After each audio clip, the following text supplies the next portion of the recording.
Good morning, Amanda for the Happy Homestead here. It is really early in the morning. It's about 7:15 a.m. The sun has just risen. The birds are waking up. I'm still hearing some crickets from the night. It's like my favorite time. It's so peaceful. So let's just take a moment. I love it. This is my favorite time of the day out here. And it's not often I get to come out here, so I'm taking advantage of that. I've got my coffee and I'm just gonna relax and just enjoy this for a moment. But I'm here because I have 3 things that I really need to accomplish. And I'm gonna take you along for the journey. The first is the garden. As you probably have seen in subsequent videos previously, is that it's very overgrown. I preface that because I'm not actually weed whacking or weeding or taking anything down today. I am alerting you to that so that you're not judging me on my overgrown garden. It's so ridiculously stupid. It's so overgrown, but it is what it is. I say that a lot because it's the truth, and you manage what you can. So still getting a lot of things out of it. I expect to harvest probably a majority of the remaining tomatoes. There's some peppers. Maybe there's some squash growing. I don't think I'm going to get any today, but that's number 1, garden harvest. Number 2, check the bees. I actually need to go in and open all 3 beehives and go through both deeps on each 3 hives and look for my queen. Is she laying eggs? How does she look? Do they have enough honey stores, right? I want to see what their food stores look like. We are in the end of August right now, and it's like 65 degrees outside. It is gorgeous, by the way. And I want to make sure as we go into winter that they have what they need. So today is a full inspection on all 3 hives. Maybe the last inspection of the year. I'm not too sure yet on that. And then thirdly is what I'm really excited about, is I have some special seeds that I am going to go into the forest and plant for some, hopefully reaping those rewards later on in the years. And I'll share that when we get to that point.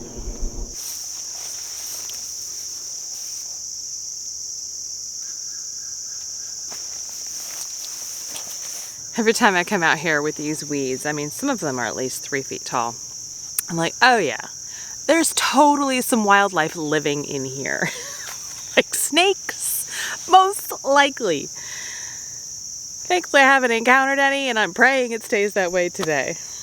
All right, I'm just gonna go do a survey of everything and see how it looks. This is my second planting of winter squash. So, you know, I did the first planting this summer.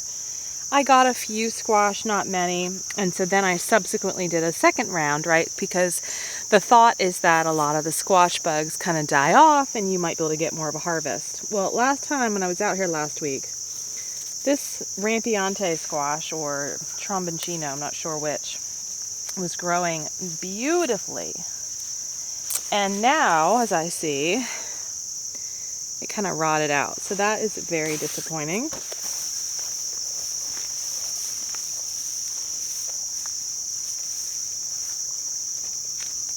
I'm not going to call it a loss yet.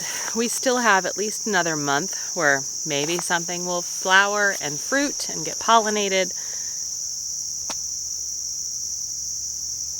Who knows? All right. I can see that there are a decent amount of tomatoes to be harvested. So I'm going to go get my basket and start there.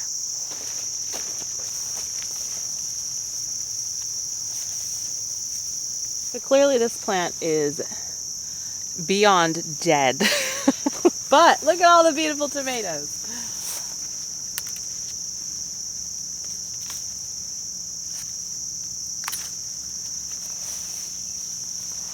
Little bug damage, but very much salvageable.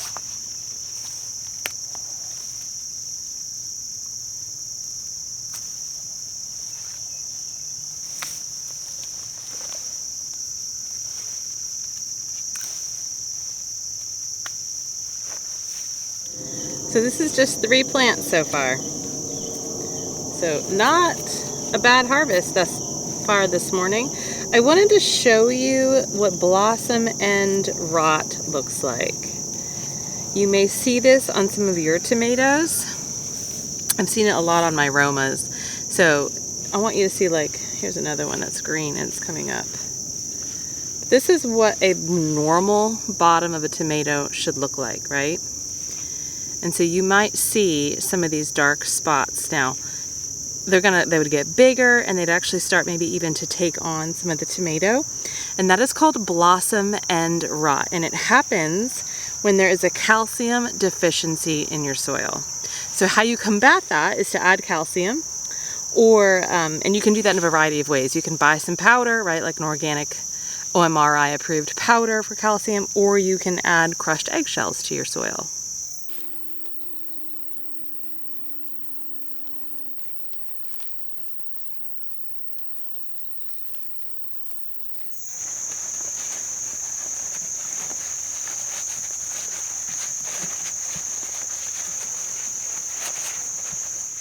All right, that's it for the tomatoes. Now it is peppers, and I think there's a couple of eggplant. And then I'm gonna get some basil, because I'm gonna make something today with the basil. And, oh, and there's a sunflower head. There's one left that I hadn't harvested. I had already gotten the others, and we're gonna try something fun with that too.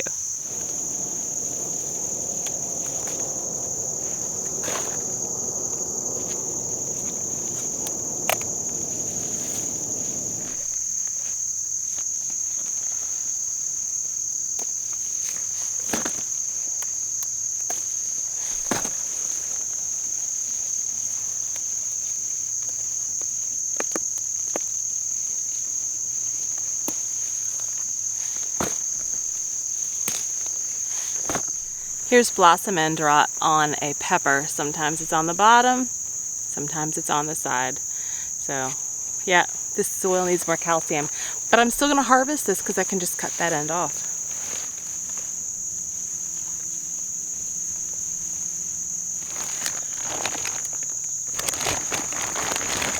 The peppers and eggplant, they will go a good month to 2 months longer than tomatoes.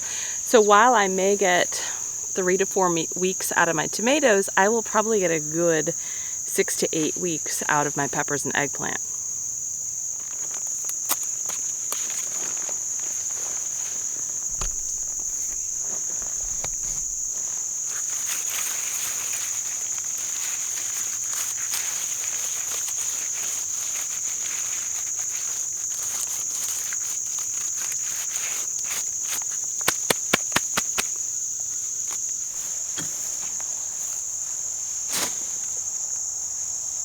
That does it for me today in the garden. Now I'm going to go tackle these.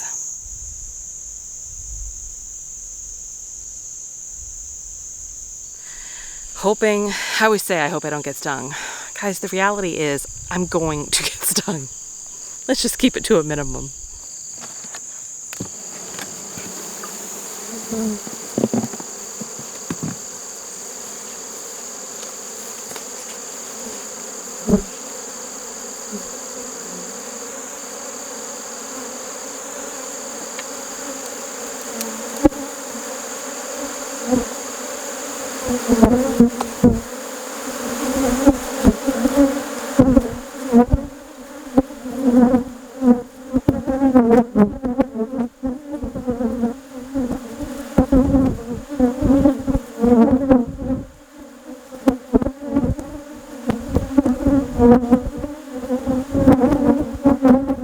Guys, they are very angry, and some of them got into my veil. I don't quite know how yet, but I've gotten stung at least 3 times inside my veil. So, they are relentless. I don't even know how many times I've gotten stung. I don't know how many are in my veil, but I've killed them. I just had to close the hive up and get out. I can't even do my inspection today. And I know some of y'all are beekeepers and you're gonna have all the answers, but let me just tell you, if you are a beekeeper, you know how stressful this is. And sometimes you just have really aggressive bees, and I am no longer... Ah! Damn it!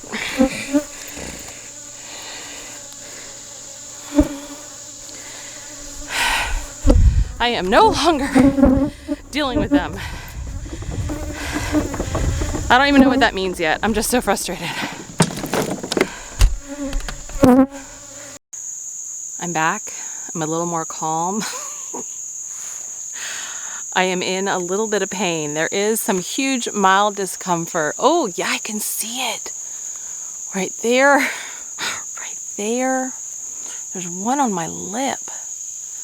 Oh my gosh, you see that? That's a dead bee in here that I smushed. There's a couple more down here.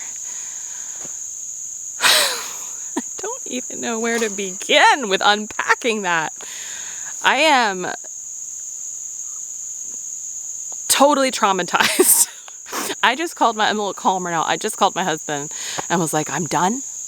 I am done with these bees. I don't know if they're Africanized, but I have been attacked one too many times to take care of these suckers. And there might have been some expletives thrown into that conversation, but I am just like, oh, it's a rooster. Neighbor's rooster. Yeah, so the goal was to go through the hives. Now, I also have these apovar strips in there. They're these little plastic, like maybe 1-2 inch strips that are about 4 to 5 inches long. And you put them in after you harvest honey, and it helps take care of, I forget the name of it, but the thing that kills a lot of bees. Honestly, I can't remember the name of it at this moment. But we put these apovar strips in, and they stay in for about 8 to 10 weeks. And then you take them out, and it just helps keep the, maybe it's the mites, that's what it is, the mite population, because there's these little mites that can be on bees and contributes to the decline, colony decline. So yes, that's what it treats for, the mites. But I couldn't even get the apovar strips out. Now the deep that I went through, I actually didn't even see them, so I don't know if they'd fallen through, like down to the bottom, or if I'd never put one in that deep. I don't even know. But the hive's closed up. I didn't actually lock it up, but I don't care. I can't go back over there. The other 2 hives never even got to. So, yeah, so I'm keeping my bee suit on. I had to walk to the road and walk like a half a mile down the road and back, and I still had bees following me. I don't hear any at the moment. We are in the middle of the woods, and I'm going to go to the 3rd goal I had for today, and this will hopefully bring me some joy compared to what I just went through. I'm literally at a loss for words of this right now. All right, so what I wanted to do today is I am going to sow some ramp seeds. Now, if you're familiar with ramps, they are a wild leek, and they are delicious. And I have searched, and there's probably some on our property here, but none that I hadn't able to find. And so So True Seed out of Asheville, North Carolina, they had ramp seeds this either spring or summer. And so I bought, is it three packets? And I think there's 60 seeds per packet. Yeah. So this is the packet. So True Seeds is the company. And the seeds, they look like little black beads, almost like elderberries, if you remember that video. They almost look like an elderberry, like a fresh elderberry. Really dark in color, kind of glossy, and small round bead-like. So these are wild leeks. They grow natively in the Appalachian area, mountains and areas. And then in the early spring, when the leaves come up and the bulbs are harvested for kind of like a fresh wild onion is what it's like. The ramp's unique flavors fall somewhere between onion and garlic, and they're delicious when used similarly to onions in many recipes.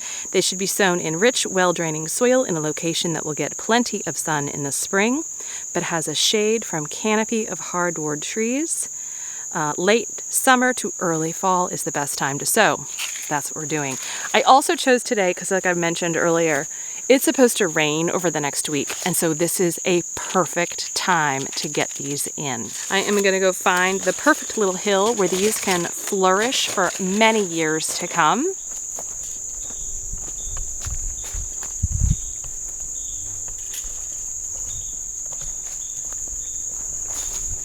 All right, I think I'm gonna come in here. This is not too far in. I don't want to get so far in that it's a hassle to come harvest these, but I believe this is going to be a good slope that will not get disturbed. I brought my rake because I thought I was going to have to like scrape away some of the forest floor, like the leaves and whatnot, and then I was going to put the leaves back out. But there is a lot of weed growth, and in the essence of my own sanity, I am going to just spread these out without the rake, just kind of throw them out. And I'm sure some will wash down, but it's an experiment.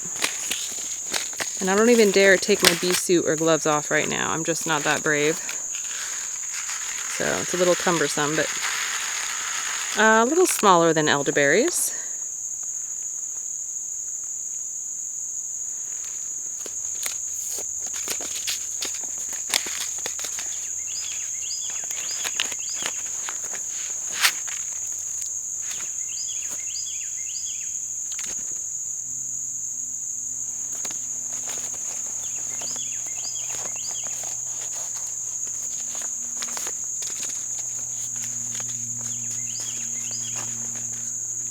And then once you have a successful ramp patch, they actually reproduce year over year. You just never want to over harvest them.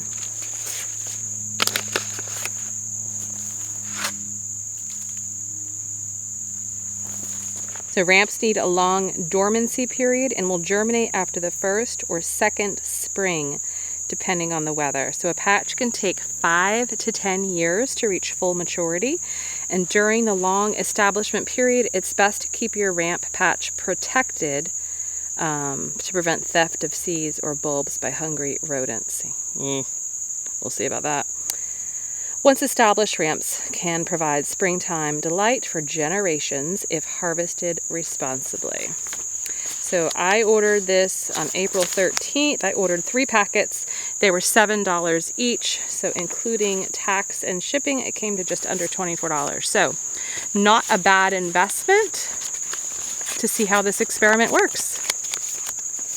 All right, guys, that is it. I know that this was rather eventful for you to watch in the safety of your own home. Look at my chin. Oh my gosh. I'm afraid to even take my veil off because I don't even want to look at myself yet. Plus, I gotta walk back to the car and I'm not ready to face that. I'm not taking this off until I'm in the car 10 miles down the road. Oh my gosh, I hear a bee. Sons of a potato. Okay, I'm gonna get going. Stay healthy, stay well. I will see you next time.